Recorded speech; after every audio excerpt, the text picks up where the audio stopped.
Il est 8h32 et vous êtes bien sur RMC et BFM TV. Bonjour François Ruffin. Bonjour. Merci d'avoir choisi RMC et BFM TV pour votre première interview de rentrée. Vous êtes député de la Somme, député Picardie Debout. Vous étiez compagnon des Insoumis. Vous siégiez dans le même groupe. La rupture est désormais consommée. On y reviendra. Vous le racontez. Vous racontez votre parcours d'ailleurs dans un livre qui sort aujourd'hui. Ça s'appelle Itinéraire. Ma France en entier. Pas à moitié, et ça veut dire beaucoup, puisque vous insistez sur le fait qu'il faut une France qui va des bourgs et des tours, conjuguer la France des quartiers et la France des clochers. Mais d'abord un mot sur l'actualité immédiate de ce gouvernement introuvable, d'un François Barnier, d'un Michel Barnier qui cherche des ministres, qui cherchent peut-être aussi une confiance qu'il trouvera ou non auprès des députés. Est-ce que vous voterez quoi qu'il arrive la défiance? Est-ce que vous voterez une motion de censure? Oui, je voudrais une motion de censure. Dire d'abord ce qu'on peut éprouver, en tout cas ce que j'éprouve depuis maintenant 2 mois, d'un espèce de cirque triste, d'un théâtre où le réel disparaît derrière des noms qui sont jetés en série. J'éprouve de la fatigue, de l'inquiétude et du dégoût. Et je pense que c'est un sentiment qui est largement partagé par les Français. Maintenant, pourquoi il y aura une motion de censure? Parce qu'il y a aujourd'hui quelque chose qui réunit ceux qui vont se rassembler derrière Michel Barnier et derrière Emmanuel Macron. Je dirais, pour citer Gabin, c'est « touchez pas au Grisby ». C'est-à-dire qu'il y a une crise fiscale là qui est en cours. Bruno Le Maire a creusé les déficits comme jamais, à la pelleteuse. À la fois le déficit budgétaire qui dépasse les 5%, qui sera sans doute au-delà de 6% l'année prochaine, alors que, je le rappelle, il n'y a pas eu d'investissement pour autant. Et même, on pourrait insister sur le déficit commercial aussi. Donc, il y a... Et j'appartenais, moi, avant la dissolution, à la commission d'enquête à l'Assemblée nationale sur la dette publique qui avait été lancée par les Républicains, parce que je considère que c'est une question importante. Qu'est-ce qui apparaît? C'est que cette crise aujourd'hui-là, cette crise budgétaire, elle n'est pas due à des dépenses qui seraient en hausse, elle est due à la crise des recettes et au fait que, comme sont venus l'expliquer des économistes en série lors des auditions, qu'on a baissé les impôts sur le capital et que cette baisse d'impôts sur le capital représente au moins la moitié Michel de notre déficit. Barnier dit qu'il ne faut pas s'interdire plus de justice fiscale.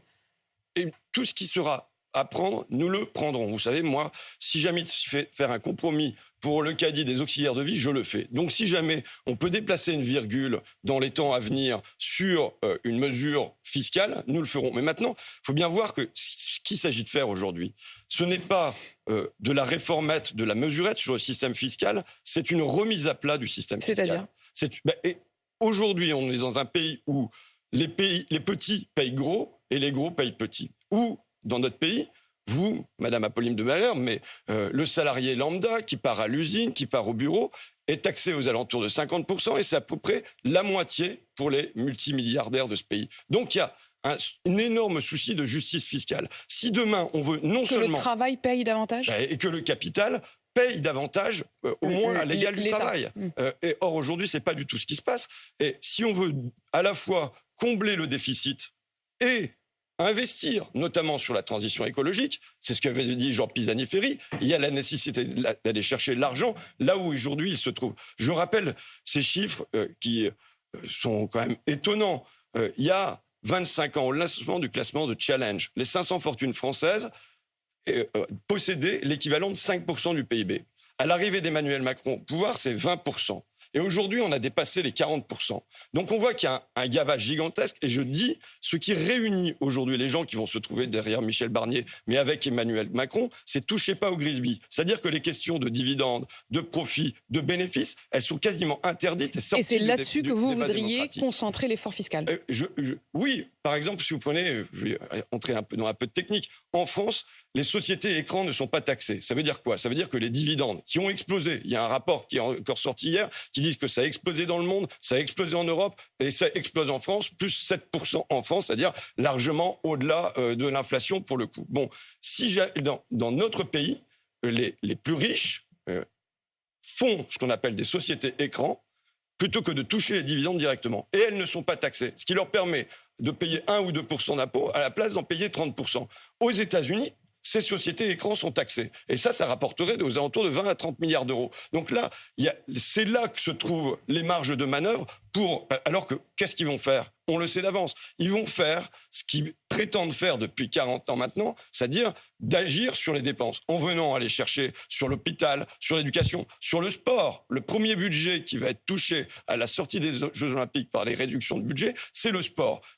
Ou alors encore même sur les arrêts maladie. Et vous estimez, vous, François Ruffin, que sur le sport, et c'est d'ailleurs la première proposition de loi que vous voulez déposer à l'Assemblée nationale, que j'ai déposée cette semaine, que vous avez déposée déjà cette semaine, alors qu'elle n'est pas encore complètement ouverte la nouvelle session parlementaire, organiser des mesures de soutien aux bénévoles des clubs sportifs, aux artisans du quotidien, du sport pour tous, ça marche comment et c'est qui? Alors, il y a 3,5 millions de bénévoles dans les clubs sportifs dans notre pays, et il faut bien voir que ce sont eux aussi qui participent à tenir le pays debout, et en tout cas à tenir le sport debout. On a vu combien, durant les Jeux Olympiques, le sport de haut niveau a brillé. Mais il ne faudrait pas que ça soit une illusion et que derrière, ça soit le tissu associatif, le tissu des clubs populaires qui soit en train de se déchirer. Or, c'est ce qui advient dans plein de clubs. Il y a des difficultés à trouver un président, un trésorier, un secrétaire, des difficultés sur l'engagement. Et pourquoi? Parce que, d'une part, les subventions à ces clubs comptent pour moitié moins qu'il y a 20 ans. Donc ça veut dire qu'à la place, on doit faire des tombolas, on doit faire des galas, on doit faire des paellas, vous voyez. Donc on doit faire tout ça. Et en plus, derrière, il y a plus de travail administratif. Il s'est renforcé.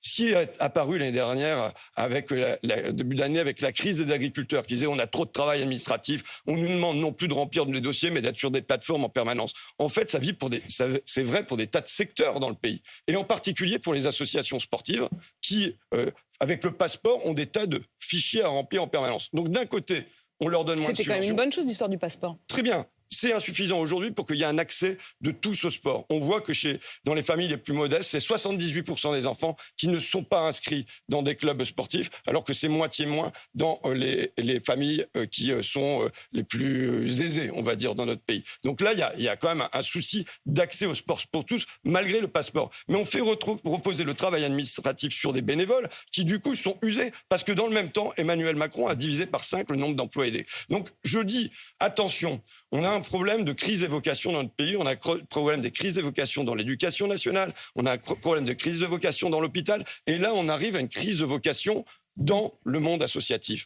Il y a un rapport du CESE qui témoigne de ça et qui dit voilà, attention, c'est en train de se déchirer. Et donc là, qu'est-ce qu'il s'agit de dire? Il s'agit de dire, d'une part, on redonne des moyens via des emplois aidés qui ont pu exister, on redonne du souffle aux associations. On permet qu'il y ait un guichet unique et qu'on ne leur demande pas de remplir des dossiers en permanence, c'est-à-dire une simplification, comme on l'a proposé les agriculteurs, qu'on fasse la même chose. Et enfin, qu'on ne baisse pas encore à nouveau là, de 10%, puisque c'est annoncé le budget du ministère des Sports. François Ruffin, est-ce que Jean-Luc Mélenchon est la gauche des Noirs et des Arabes et vous, la gauche des Blancs? Moi, je veux rassembler. D'accord. Vous savez pourquoi je vous pose cette question? Je pense qu'il faut faire notre France en entier et pas à moitié. Je veux rentrer de manière moins polémique dans le débat. Je voudrais simplement lire un morceau de votre livre, le témoignage sur la toute dernière élection, l'élection législative. Et j'ai repris vos mots en réalité, puisque vous dites « Nous avons mené une campagne au faciès. Dans les immeubles d'Amiens Nord, quand je tombais sur un noir ou un arabe, je sortais la tête de Mélenchon en bien gros sur les tracts. C'était le succès presque assuré. Son nom servait de passe-partout, l'étendard d'une dignité retrouvée.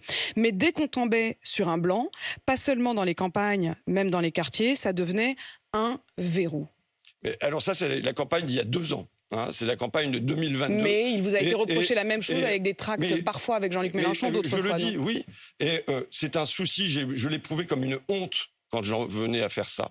Et malheureusement, je me confiais à mes camarades qui me disaient « mais on fait la même chose ». Et nous retrouvons à l'Assemblée nationale, le récit est venu de tous les députés de 2 campagnes différentes, d'une campagne menée dans les quartiers qui était bien différente de la campagne menée dans les pavillons. Et d'ailleurs, Jean-Luc Mélenchon, en quelque sorte, l'assume, puisque ce samedi, dans le cortège des manifestations, s'adressant à une manifestante, il a eu ces mots « Il faut mobiliser la jeunesse et les quartiers. Là se trouve la masse des gens qui ont intérêt à une politique de gauche. Tout le reste, on laisse tomber. » Et il dit même « c'est perdre son temps ».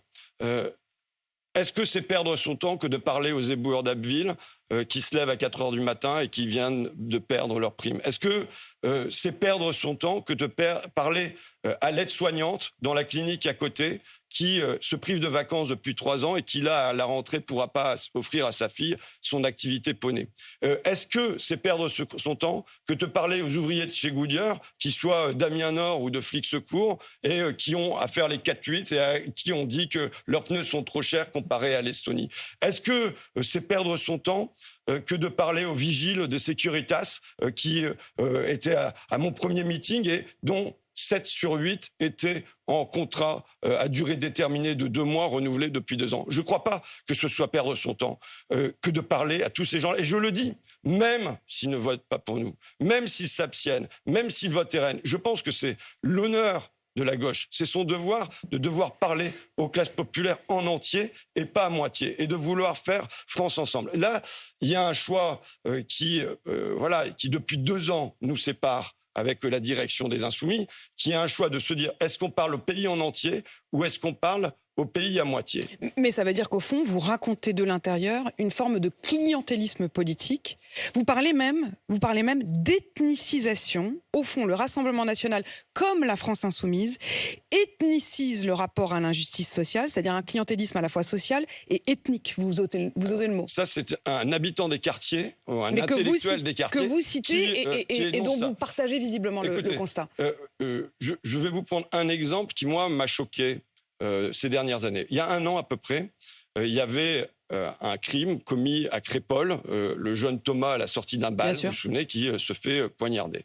Et à ce moment-là, vous avez le Rassemblement national qui pose des questions à l'Assemblée, qui tweet, qui retweet, et vous avez un silence des dirigeants insoumis qui ne disent pas un mot, pas un tweet sur Thomas à Crépol. Vous avez 2 jours plus tard, me semble-t-il, un jardinier, Morad, qui se fait poignardé à son tour, étranglé brutalement par un raciste qui le traite de bougnoul en commettant cet acte. Là, vous avez tous les dirigeants insoumis qui tweetent et qui retweetent et qui posent une question à l'Assemblée pendant que le Rassemblement national, lui se tait. Voilà la France que je ne veux pas. C'est-à-dire 2 France qui s'ignorent, qui se font face. Vous aviez d'ailleurs à l'époque réagi aux deux drames. Et oui, il faut choisir selon l'origine, selon le prénom, selon l'agresseur présumé, à qui va aller et à qui ne va pas aller notre compassion. Voilà ce qu'on ne veut pas. Voilà. Et il y a un choix, je le dis, face à une extrême droite qui construit des murs dans le pays. Qui construit des murs entre les vrais Français et les pas vraiment Français. Une extrême droite qui construit des murs entre la vraie France des clochers et la mauvaise France des quartiers. Eh bien, que doit faire la gauche? Est-ce que la gauche doit construire d'autres murs? Ou est-ce que la gauche doit construire des ponts? Est-ce que la gauche doit briser ces murs? Mais quand vous racontez ça de l'intérieur et avec aujourd'hui une forme presque de libération, on le sent de votre propre parole, pourquoi vous êtes si seul? Pourquoi le reste des Insoumis ne disent pas ce que vous dites? D'abord, il y a un facteur qui est la peur. Sur ce clientélisme, quoi. La peur de qui? C'est un parti où il y a de la peur. Bon, c'est pas une découverte quand même que on a. Il y a une place de la peur dans ce parti. Pourquoi? Parce qu'on vous intimide, parce qu'on vous menace.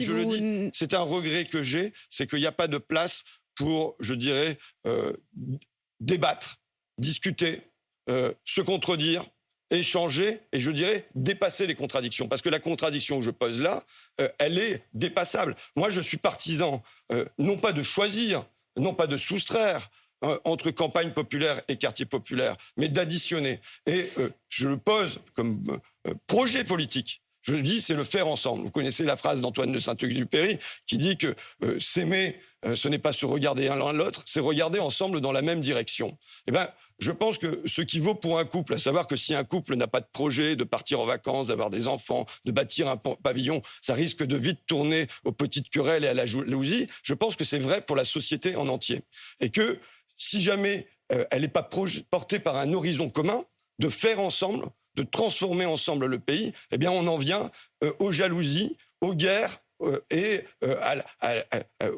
guerre sur les différences. Et qu'aujourd'hui, on doit être porté par ce mais une projet guerre sur les de différences faire qui est ensemble. nourrie, si on le comprend bien, qui est presque souhaitée en quelque sorte. C'est-à-dire que ce que vous décrivez de l'intérieur, c'est aussi une gauche qui presque prolifie sur une forme d'opposition entre deux fronts. Je dirais une gauche qui a renoncé, en tout cas qui renonce, là, qui se dit que c'est un choix de l'abandon. Pour moi, c'est un choix de la défaite.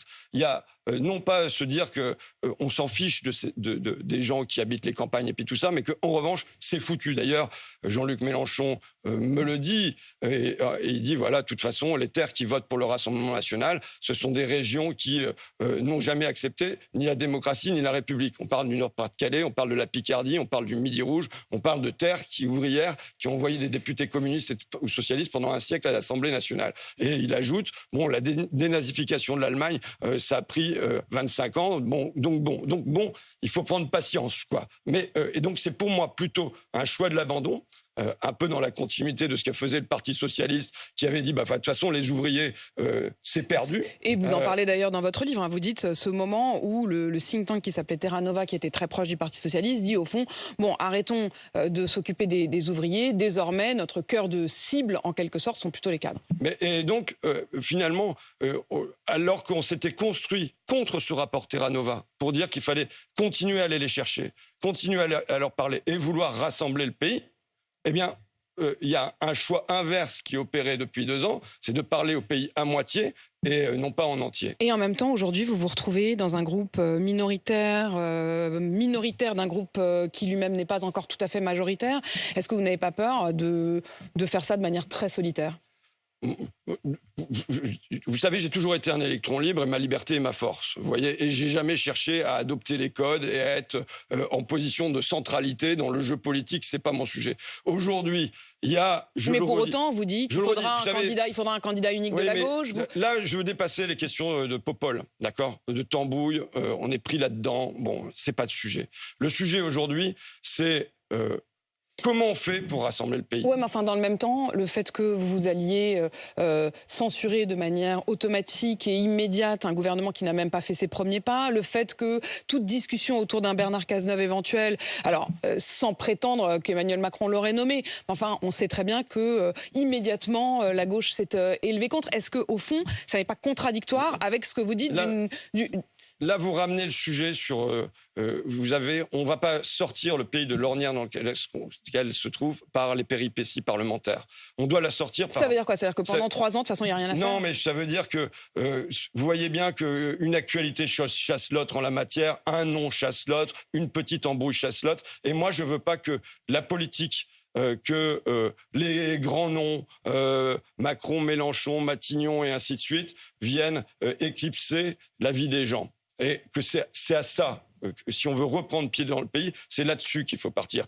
Je parlais de la crise fiscale parce que c'est très concret. C'est qui va payer la note ? Est-ce que la note, ça va être payé par les plus riches de ce pays, ou bien est-ce que c'est l'hôpital à qui on va encore serrer la vis ? Est-ce que c'est moins d'enseignants dans les écoles ? Est-ce que c'est ça que vont avoir à subir les gens dans leur quotidien ? Voilà un sujet pour les Français. Vous allez diffuser, et je l'ai vu parce qu'un cinéma l'annonce en avant-première, un film, c'est pas le premier, hein, vous aviez fait Merci Patron, vous aviez fait Je veux du soleil, ça c'était sur les Gilets jaunes, vous avez fait Debout les femmes, ça c'était sur les travailleuses femmes, notamment les soignantes, et celui-ci ça va s'appeler Au boulot, et justement le sous-titre, c'est réinsérer les riches. Peut-on réinsérer les riches ? Est-ce que c'est cette idée aussi d'une forme de participation fiscale ? C'est pas sur la fiscalité, c'est plutôt sur, je dirais, mon travaillisme, qui est ma conviction que c'est par le travail qu'on fait France ensemble. C'est par le travail qu'on peut porter un projet de société qui fait notamment la transition écologique. Vous savez, c'est du travail. Si on veut avoir un atelier de réparation par quartier ou par canton, c'est du travail. Si on veut réparer les canalisations, c'est du travail. Si on veut avoir moins d'intrants chimiques et mécaniques dans l'agriculture, c'est du travail. Si on veut remettre les marchandises sur les rails et non plus un peu moins sur les routes, c'est du travail. Et donc, ma conviction, je suis sans doute une forme de travailliste à la française, ma conviction, c'est qu'on fait société par le travail qu'on met en commun et qu'on fait ensemble. Et que ça doit être porté vers un horizon commun. Je pense que notre pays se désespère aujourd'hui. Pourquoi ? Parce qu'il n'y a pas d'horizon commun. Qu'est-ce que c'est ? l'horizon que nous proposent nos dirigeants depuis 40 ans, quel est leur but? C'est nous parler de compétitivité, c'est nous demander d'être concurrentiel à l'échelle internationale. Qui ça peut faire triper? À qui ça peut faire envie? Et je pense qu'aujourd'hui, nous avons deux défis à remplir. Nous avons un défi démographique, qui est qu'il va y avoir de plus en plus de personnes âgées et de moins en moins de personnes en âge de s'en occuper. Premier défi. Nous avons deuxième défi, un défi climatique qui réclame qu'on transforme nos déplacements, nos logements, notre énergie, notre industrie, ainsi de suite. Et tout cela, c'est dans votre livre, qui commence par une pointe de culpabilité. On sent en permanence que vous avez l'air presque de vous excuser. Vous commencez par pleurer en découvrant Bourdieu. Mais non pas parce que vous êtes ému de découvrir Bourdieu, mais aussi parce que vous vous dites, mais moi-même, comme j'ai étudié, je suis devenu snob.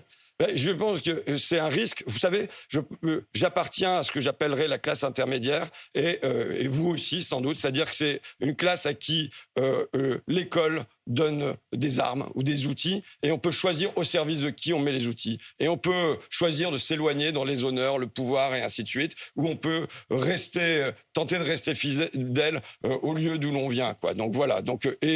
Voilà, j'ai fait le choix, je le dis, d'aimer les gens, parfois malgré eux, parce que des fois, c'est plus compliqué que d'autres. François Ruffin, Itinéraire, Ma France en entier, pas à moitié, c'est publié à partir d'aujourd'hui. Merci d'avoir répondu à mes questions ce matin. Il est 8h53 sur RMC BFM TV.